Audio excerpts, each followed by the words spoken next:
Hey folks, Pat here from DNS, and this Madison area fishing report is current as of Friday, October 10th. Well, happy Friday, everybody. I hope you all had a good week, and I do want to apologize for the lateness of this report. We had, I guess, some technical difficulties with the site that I use to record these, so I guess they're back up and running now, and hopefully we can knock this out and not be interrupted too much. We do have a bunch of stuff to talk about, though, so let's just get right into it here. The salmon are running up the tributaries along the Lake Michigan East Coast over there. So we usually have quite a variety of tools we can look online to monitor what's going on. The Thiensville fish camera I've talked about many times, and you got the USGS monitors that they put in to check river flows. Both of those are down right now. So other than like some random forums and stuff where people are just kind of bragging about this or that, we just have the Root River report, which is actually pretty fantastic. It's by the DNR, and this is information they collect at their Root River Steelhead facility right on the Root River in Racine.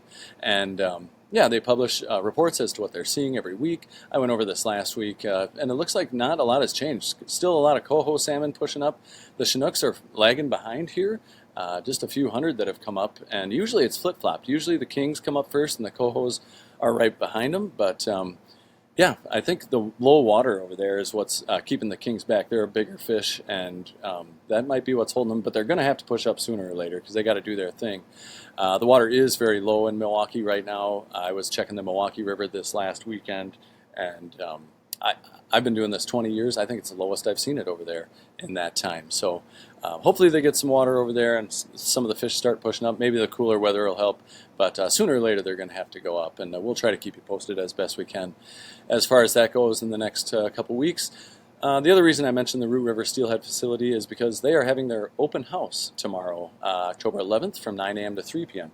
If you've got kids, or even if you don't, this is just an awesome event. You can see they got these big windows here. You can look and see fish running up through the river, and they have people on hand to give tours, and they show you how they're harvesting eggs and what they do with them as far as stocking programs, and they have all kinds of games and things you can do, activities out on the lawn right there at the park. So if you're not doing anything tomorrow and you maybe want to take the family over there for a little road trip, just Google the Root River Steelhead facility on the maps, and you'll be taken right there.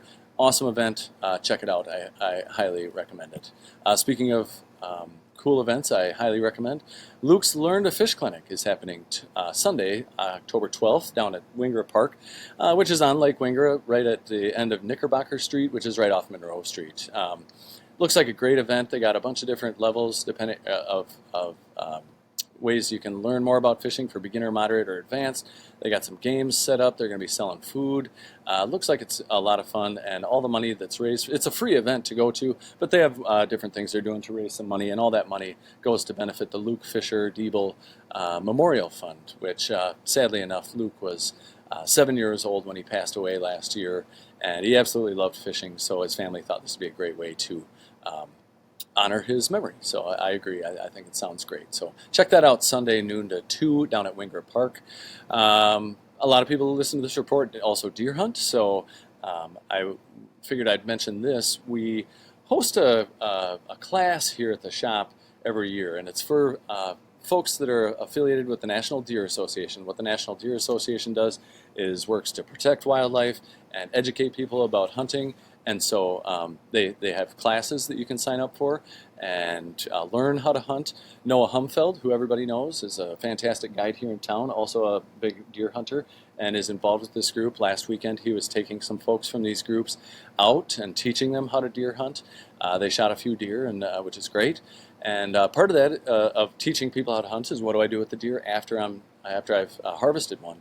So these guys hit me up to use the back space we have here and host their class. And normally this class is closed to the public. It's just for the folks that sign up. But Brock, who's with the Deer Association, told me they have a few open seats, and if I wanted to put the word out, folks could contact him and sign up. So if you're interested in learning more about cutting up deer, Noah Humfeld, by the way, spent a lot of his college years and after that working at different meat processing places. He can cut a deer up. He said last year at the class, I think he said 1 minute and 53 seconds he can break a deer down. So he really knows what he's doing. I've been cutting up deer my whole life, and I can tell you that I'm still not good at it, but I did learn a lot last year. So anyway, if you want to hit up the class, contact Brock at the email is Brock, B-R-O-C-K, at deerassociation.com. Shoot him an email. There's only a couple seats available, but yeah, first come, first serve. Check it out. It's I tell you what, you're going to learn a lot. And one more thing, Matt Kashalik, our local DNR warden, asked me to promote the ATV safety course that the DNR is hosting out at the gun range outside of town here in DeForest, and he asked that I let people know if you want to learn more about ATV safety, which is very important. You always see these things on the news. To sign up for the class, it's open to kids, people 16 years of age or older, or wait, 12 years of age or older. And you can just go on the DNR site, ATV safety course, look that up. It'll bring you to this page. Click a link here. You'll need your DNR course number to sign, or your DNR customer number to sign up. But you just click on the enroll here. It takes you to another page, and you can get all set up. But yeah, learn yourself about using an ATV before you head out there. I think that pretty much does it for announcements. Like I said, we got couple shop things here.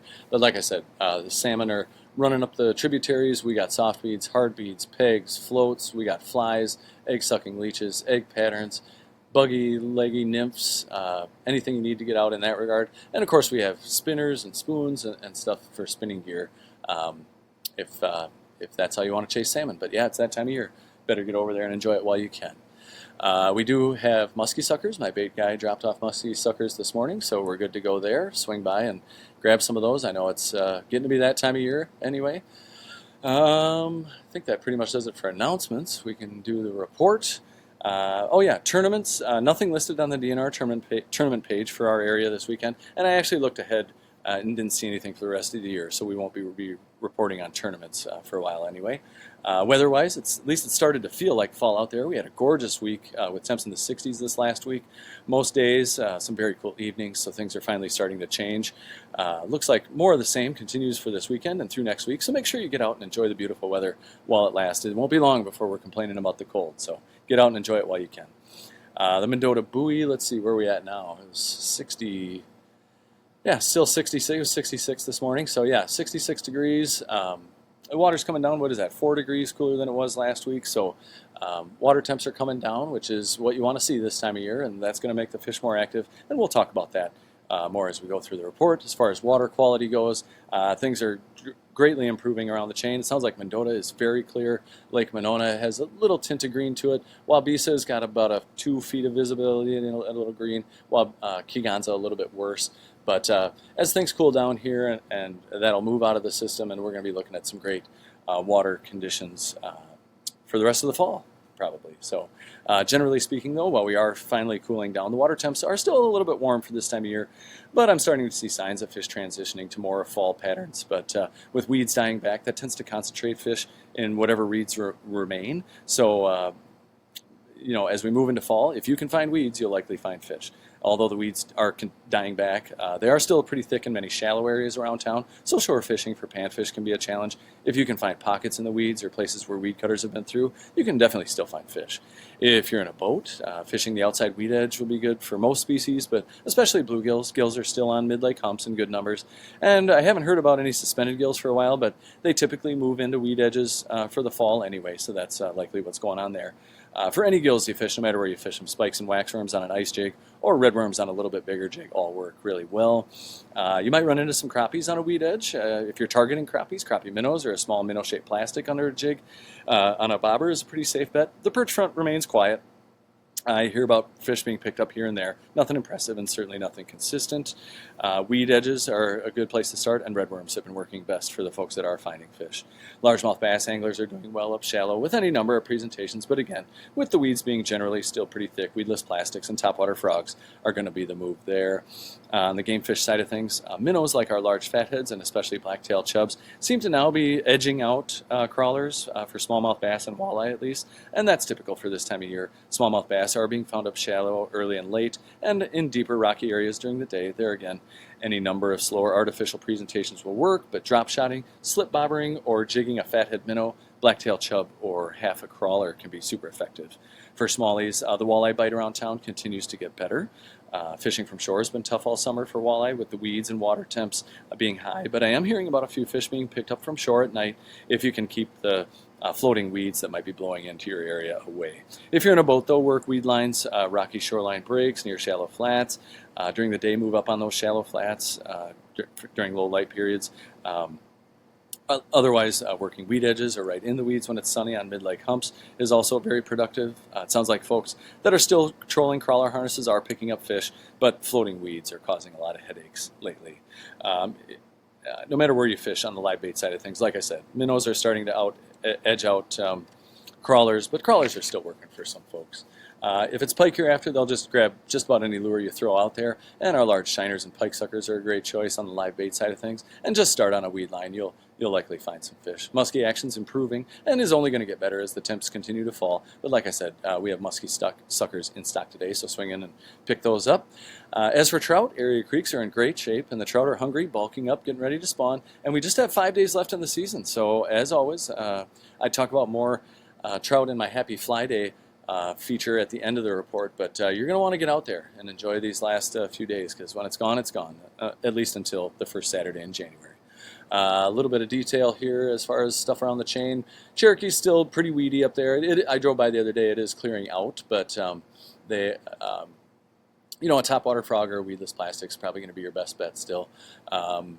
You can launch at the school road launch, get out in the main channel, and have better casting for bass, and if you can keep the small pike off your line.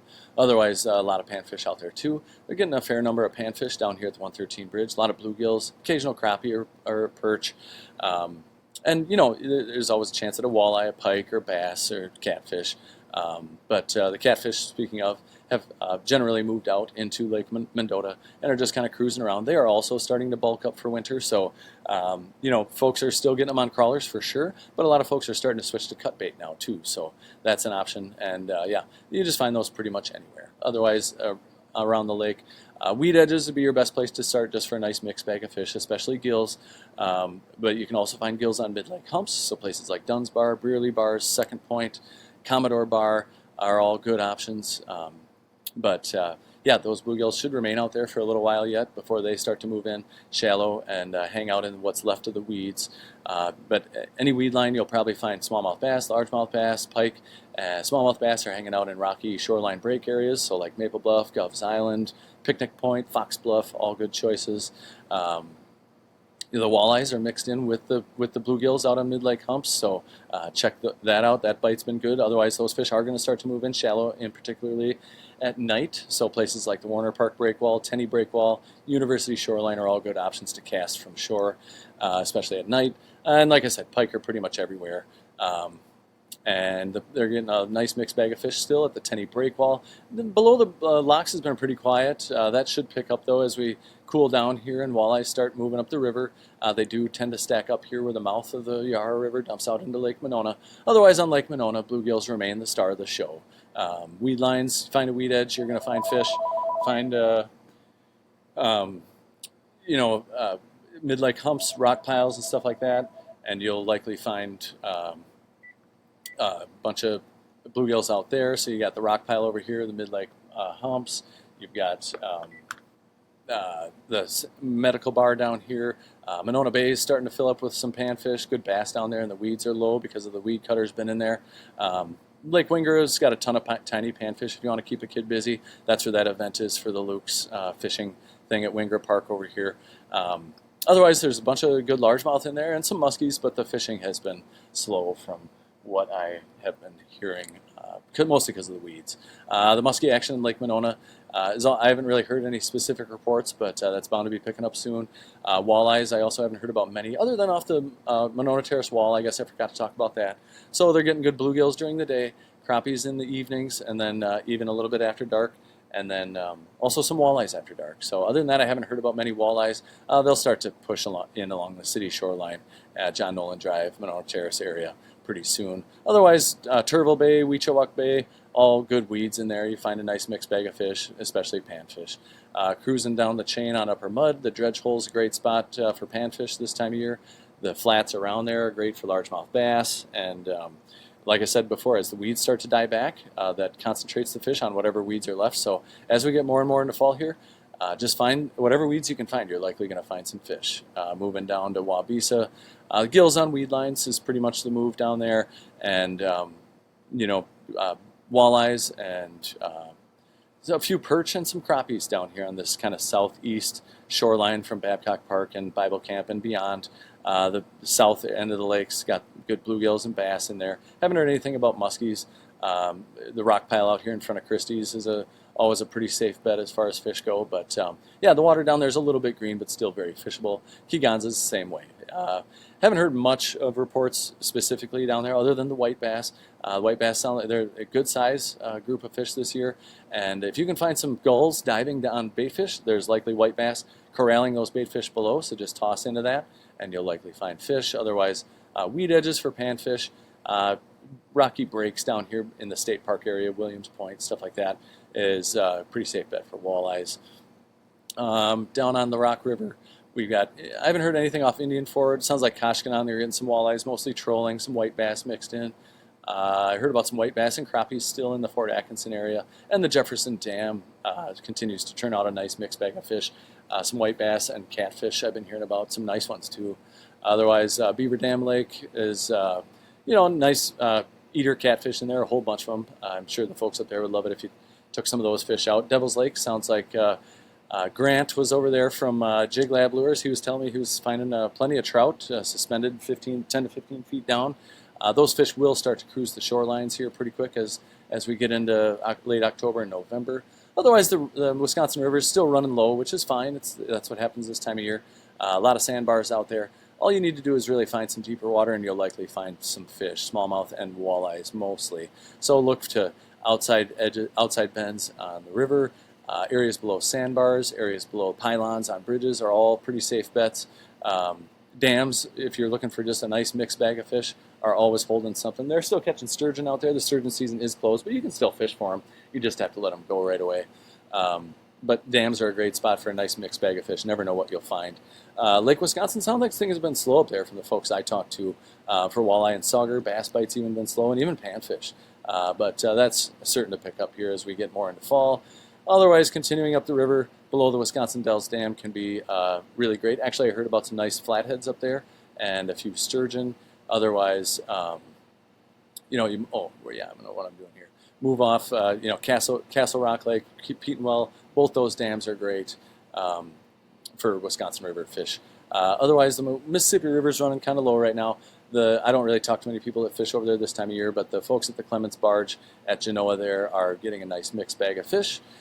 We head all the way over here to the East Coast. Like I said in the intro, the salmon are starting to run up the rivers, but the kings just aren't moving up. I imagine they're all just stacked down here in this deeper water waiting for some rain or some cooler water or both. So it's just a matter of time before those fish have to move up. Like I said, I was checking it out Saturday and Sunday. Didn't see a lot happening. Not a lot of fish in the river, but that should change very soon, and we can try to keep you posted as best we can here. But yeah, any river all the way up and down the East Coast here is going to have salmon in it here. If they don't now, very soon. So yeah, get over there and enjoy that while it lasts. It's always a great time. Then you got steelhead and brown trout behind that. So it's just one of my favorite times of year to be fishing the tributaries. Otherwise, as far as trout fishing goes, like I said, we just got 5 days left in the season, so you're going to want to get out there and enjoy it while you can. I was out Wednesday. I had a great time fishing hoppers, and then some blue-winged olives and caddis started coming off in the evening, so I got some fish that way too. But if you're on the spinning gear side of things, these fish are bulking up, getting ready to spawn.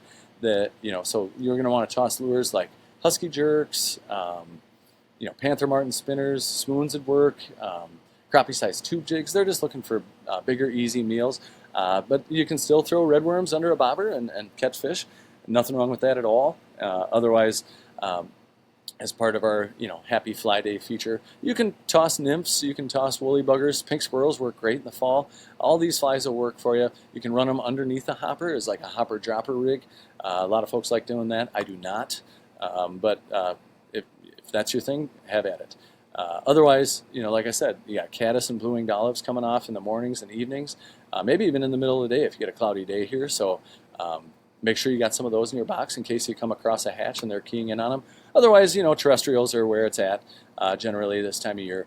Beetles, ants, crickets will all work, but for my money, it's hopper time. And even though a lot of the hoppers may have died in some of these cool nights we've had, the fish are definitely still keyed in on them. So swing in and grab some of those. Otherwise, if you're fishing the river for toothy stuff, we got big flies from Aztec Fly Fishing, Murdich minnows and crease minnows from Ben Lipchansky, and big old meaty things if you want to chase muskie and pike. So we got you all set up, and fall's a great time of year to be out there. So swing in the shop, grab some of that stuff. That pretty much does it for the report. Do post your comments and catches below. Always love to see those. Feel free to call the shop at 241-4225 if you want us to expand on anything we talked about here. Otherwise, I do thank you for tuning in. I wish you luck out there, and we will talk to you next week. Thanks so much.